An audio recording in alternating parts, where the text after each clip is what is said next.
सुबह सुबह Rajwant sir jogging कर रहे थे, तभी उन्हें पंकज और प्रिया दिखे जो खंबे पे लगे तार में हो रही स्पार्किंग को देख रहे थे। अरे बच्चों, ये भी कोई देखने की चीज है क्या? जल्दी हटो वहाँ से। तभी वही हुआ जिसका डर था। ऊपर लगा हाई वोल्टेज तार नीचे उनके पास आ गिरा। प्रिया डर के मारे तुरंत भागी, पर भागते ही उसे करंट का एक झटका लगा।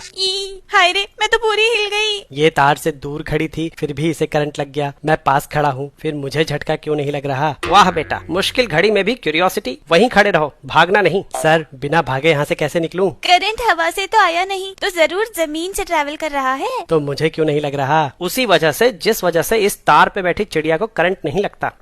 क्योंकि चिड़िया के पैर तो बैड कंडक्टर होते हैं ना। बेटा, तुम्हें फिजिक्स के साथ साथ बायोलॉजी भी पढ़ानी पड़ेगी लगता है। करंट पोटेंशियल डिफरेंस की वजह से फ्लो करता है। चिड़िया के दोनों पैर एक ही तार पे हैं, इसलिए पोटेंशियल डिफरेंस ना होने की वजह से उसे करंट नहीं लगता। सेम रीजन से तुम्हारी बॉडी में भी करंट फ्लो नहीं कर रहा। पोटेंशियल डिफरेंस किन्हीं दो पॉइंट्स के बीच कितना एनर्जी डिफरेंस है ये बताता है। अगर पोटेंशियल डिफरेंस कम है तो इलेक्ट्रिक फील्ड वीक होगी और इलेक्ट्रॉन्स कम फोर्स एक्सपीरियंस करेंगे। लेकिन अगर पोटेंशियल डिफरेंस ज्यादा है तो इलेक्ट्रिक फील्ड स्ट्रांग होगी और हर इलेक्ट्रॉन ज्यादा फोर्स एक्सपीरियंस करेगा। ज्यादा फोर्स मतलब इलेक्ट्रॉन्स का ज्यादा एक्सेलरेशन, मतलब उतनी ही ज्यादा ड्रिफ्ट वेलोसिटी, और ज्यादा ड्रिफ्ट वेलोसिटी मतलब ज्यादा करंट। यही करंट हाई वोल्टेज तार से जमीन में जा रहा है और जमीन का अपना कुछ रेजिस्टेंस है। ओम्स लॉ के हिसाब से दूरी के साथ साथ वोल्टेज घटेगा। यानी अगर तुम एक जगह खड़े हो तो दोनों पैरों के बीच पोटेंशियल डिफरेंस नहीं होगा और करंट नहीं लगेगा। पर जैसे ही तुम चलने के लिए एक पैर दूसरे से दूर रखोगे तो दोनों पैरों का पोटेंशियल डिफरेंस अलग अलग हो जाएगा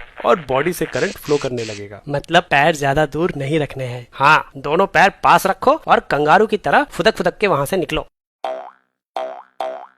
बहुत बढ़िया, आज तो फिजिक्स ने बचा लिया। लेकिन सर, तार गिरने से पहले तो मेरा पोटेंशियल 0 था, तो तार गिरते ही जब जमीन का पोटेंशियल बदला तो उस समय मेरा पोटेंशियल भी बदलने के लिए करंट का एक झटका तो लगना चाहिए था ना। सवाल तो सही पूछते हो तुम बेटा। जब तुम्हारी बॉडी किसी इलेक्ट्रिक पोटेंशियल पे पहुंचती है तो वो चार्ज गेन करती है। इस चार्ज की वैल्यू तुम्हारी बॉडी के कैपेसिटेंस पे डिपेंड करती है, जो कि बहुत कम होता है। तो अगर तुम्हारे नीचे का ग्राउंड 1000 वोल्ट पे भी है तब भी तुम बहुत थोड़ा सा चार्ज गेन करोगे, जिसके लिए एक इलेक्ट्रिक करंट फ्लो करेगा, लेकिन केवल कुछ माइक्रो सेकंड्स के लिए, जो तुम शायद महसूस भी न कर पाओ। और ये इलेक्ट्रिक शॉक केवल तुम्हारे सेम पोटेंशियल पे आने तक ही लगेगा, उसके बाद नहीं। लेकिन अगर तुमने गलती से पैर डिफरेंट पोटेंशियल पे रख दिया तो कॉन्टिन्यूअस करंट फ्लो करेगा। अगर जेईई या नीट की तैयारी कर रहे हो तो फिजिक्स वाला के बैचेस चेकआउट करो, लिंक चैनल पेज पे है। और इस कूपन कोड को इस्तेमाल करोगे तो डिस्काउंट भी मिलेगा।